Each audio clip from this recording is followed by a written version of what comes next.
Well, I was going to prepare a different show for you guys, and lo and behold, things changed. Let's take a look. So here we go. Biden beats Trump, New York Times. So New York Times calls it today. After it appears Pennsylvania called it for Joe Biden. So in the New York Times, we have Joe Biden with 273 electoral votes and Donald Trump at 214. As you know, 270 is the threshold, so they are calling the presidency for Joe Biden. Washington Post, Biden defeats Trump. They have him also at 273. So they still have Nevada, Arizona as toss-ups and Georgia as well, North Carolina, Alaska. Yes, so using these numbers, we have 273 electoral votes for Biden.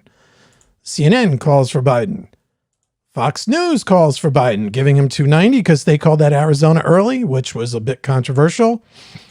Epoch Times still a little bit behind on this, but I show this page for one reason. Epoch Times is showing the activities that may still change this election cycle a little bit. So we have Nevada, they're showing lawsuits happening. Arizona, there's lawsuits happening. Wisconsin, there's recounts happening. Michigan has lawsuits happening. Pennsylvania has lawsuits happening. And Georgia has recounts happening.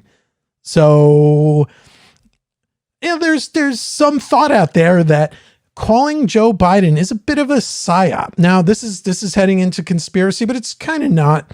I believe it was Dan Bongino I heard with this theory that the Democrats learned in 2000 that there's this idea of momentum and getting the political momentum. So if you can get political momentum going in your direction, that you can kind of squash this idea of fighting in the courts, that the courts are more likely to decide to go with the stability. So if people are feeling that, oh, Joe Biden won, there's less chance that the courts will favor against him if that's the political will. Whether that's right or not, I don't know. But that's a little bit of the theory about why maybe they're calling. I mean, straight up, they're calling because Pennsylvania announced Joe Biden as winner, and that would give him the numbers that he needs. So I also want to talk about this idea that I've seen on Twitter of this notion that if you're conservative, you're a real conservative, you won't concede. You won't say that Trump lost. You won't do it. You're going to keep fighting.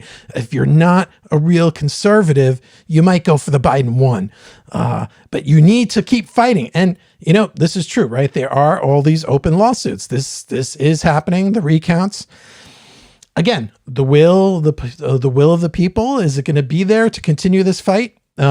Sounds like Trump's not going to go away real soon. He's not going to go down easily. I believe they knew this was coming. Trump is golfing right now. All right. So to go along with that idea, this is from yesterday. This is from The Hill. Limbaugh walks back comments referring to Biden as the winner. Conservative radio host Rush Limbaugh walked back comments he made on his show Friday, referring to Democratic presidential nominee Joe Biden as the winner of the 2020 presidential election. During his show, Limbaugh was discussing comments made by sports columnist Jason Whitlock on Tucker Carlson's show, in which he said he hoped that the love of President Trump has from his followers would prevail over the hate that has given Biden an edge. The guy that won did not have any kind of massive pro support. He was just the vessel. He was just the recipient of what anti-Trump sentiment there was, Limbaugh said in response. Now he can tell himself all day long that he's been elected president because he has. So there's a backlash on this, on Rush. But he's kind of acknowledging what most people feel and what the political will seems to be. People just want this over with. They don't want this dragged out in court for a long time. Right? That's kind of where you're feeling that in the population. But then there are these people, and I kind of have issue with this. You don't want to be the left, folks, right? We don't want to be denied our right. If there is malfeasance, if there is fraud going on, this needs to be brought out to the public. It needs to be shown. If Pennsylvania broke laws to make this happen, that needs to come out. So let me continue. Limbaugh then went on to say that neither Republicans nor Democrats properly categorized the support that Trump gets and accused cable networks of waiting for Fox to declare Biden the winner, which, by the way, just happened. After returning from a break, Limbaugh said that Fox News host Bret Baier asked if he was conceding the election. I just got this note from Bret Baier at Fox News saying that I've conceded the election. He wants to know if that's true. Did you concede the election, Limbaugh says? I didn't say that. I'm dealing in some hypotheticals here, but I've never conceded the election. I've never said that this was over, he added. I never said that. Votes are still being counted in several key battleground states, but the count is putting Biden closer, blah, blah, blah, blah, blah. This was yesterday. Now they're saying, yes, that Joe Biden has won. So, speaking of fighting, Trump fundraising push for legal challenges also pays down campaign debt. This is again from the Hill. I'm bringing this story up because some people might see this as a way of trying to get you to not give money to the legal fight. What do you mean? Like I'm giving money towards fighting back. I'm not giving money towards his campaign debt. Again, from the Hill. The Trump campaign is requesting donations for the Trump campaign is requesting donations for an election legal defense fund, but according to the fine print, at least half of any contribution will go toward paying down debt from the president's re-election campaign. The fundraising effort comes as President Trump has mounted legal challenges in battleground states, including Michigan, Georgia, and Pennsylvania. Democratic presidential nominee Joe Biden has pulled ahead in those states as voting counting continues. And yes, again today he's won. It's declared. So here's another side of this raising money for legal defense. I don't know who this is. Jeff Geisy, and whatever. GoFundMe deplatformed a voter fraud investigation effort involving cross-checking voter records after it raised $222,000. This is blatant election interference. All right. And he's referring to this. A reporter, Jay Moritz, messaged me saying at GoFundMe told him they canceled the campaign because of attempts to spread misleading information. When pressed, they couldn't name what was misleading. Support us on the new platform. Whatever. Give, send, go. And what came from GoFundMe, I see that GoFundMe has pulled your campaign because per a company spokesperson, this fundraiser violates GoFundMe's terms of service. This fundraiser attempts to spread misleading information about the election and has been removed from the platform. All donors will be fully refunded. Do you have a response to these claims? So you see there's a little bit of an effort to shut down the legal fighting. GoFundMe is notorious for shutting down ideas it doesn't like or that the people don't like. I think, with Kyle Rittenhouse, there was some GoFundMe for him for his legal defense, and that was shut down. Here we see another conservative group fighting against Joe Biden and the left being shut down. This is something we don't want to see. We do not want to become the monsters that we fight, right? That's an idea that's out there, and I'm 100% in support of not becoming the monster you fight. Trump supporters scream at Telemundo reporter during live broadcasts from Maricopa Ballot Center. Video from protests outside the Maricopa County, Arizona ballot tabulation center shows Trump supporters screaming without face masks. Ooh, those face masks. In close proximity to a Telemundo reporter as she tries to report live. Local ABC 15 Arizona reporter Zach Crenshaw tweeted video and photos from the tense scene Friday. The third night protesters have gathered at the tabulation center as the presidential election votes continue to get counted. Arizona still might go Trump. We don't know yet, but with Pennsylvania called, it's overall tougher path, folks. So we don't want to become the monsters that we fight. Very important. Georgia election workers forced into hiding over false claims he threw away a ballot.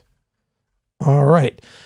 An Atlanta area election worker went into hiding after false claims that he threw away a ballot went viral.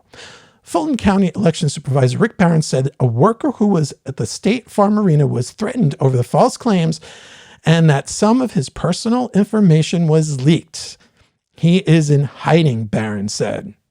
He is having to leave his house and go stay with friends, he added. He's afraid to drive his car because the information about his car, about his license plate, are out there.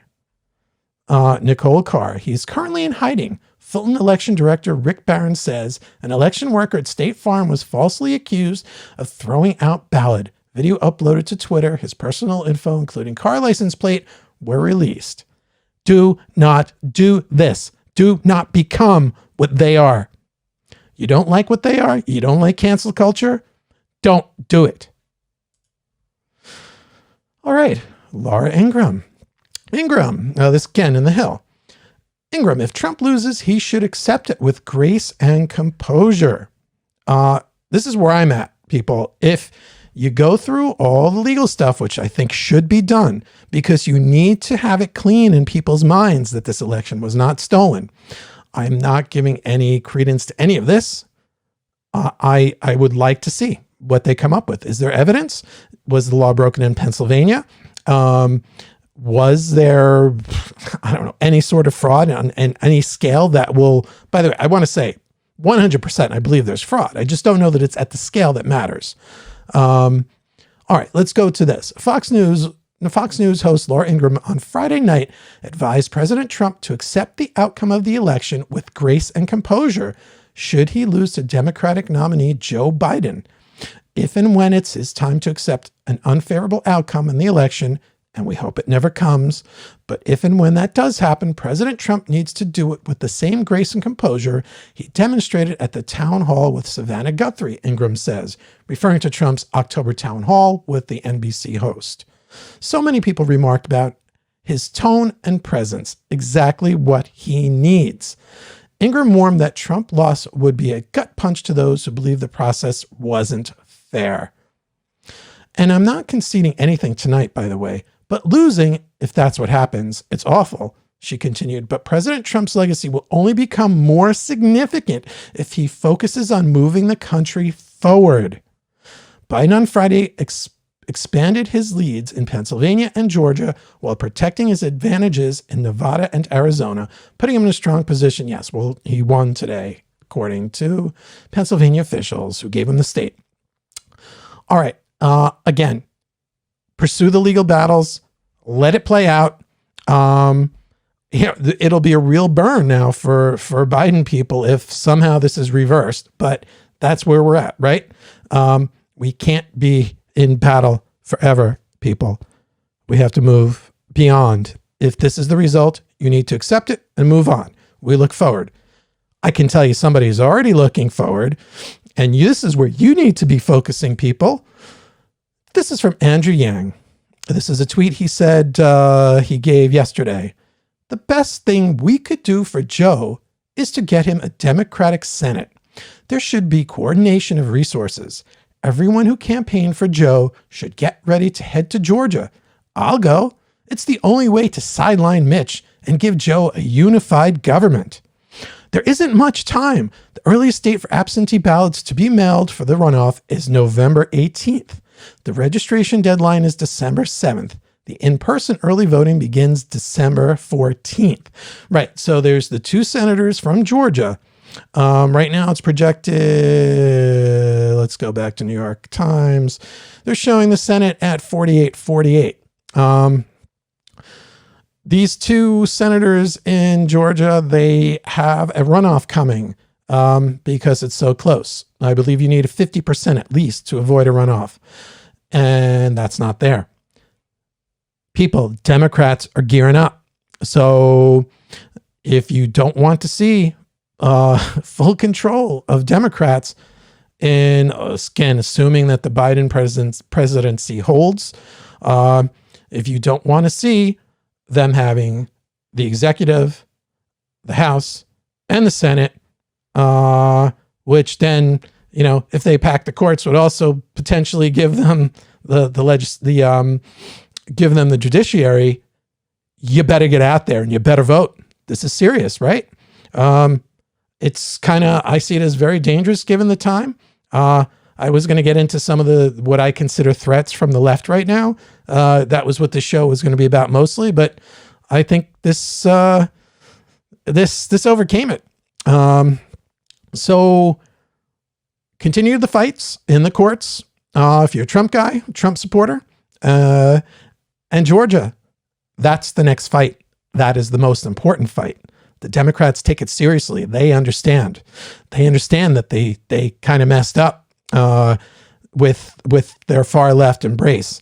They're going to look to do something in Georgia now, and I'm not saying fraud, but they're going to look to win, and they'll probably try to do it any way they can. And you need to get out there if you're in Georgia and you have some say in this election. All right, folks, I'm going to leave it there. See you again in a couple of days. If you like this video, please share it with other people. Give us a like and subscribe to the channel if you like what we do. All right, thanks a lot.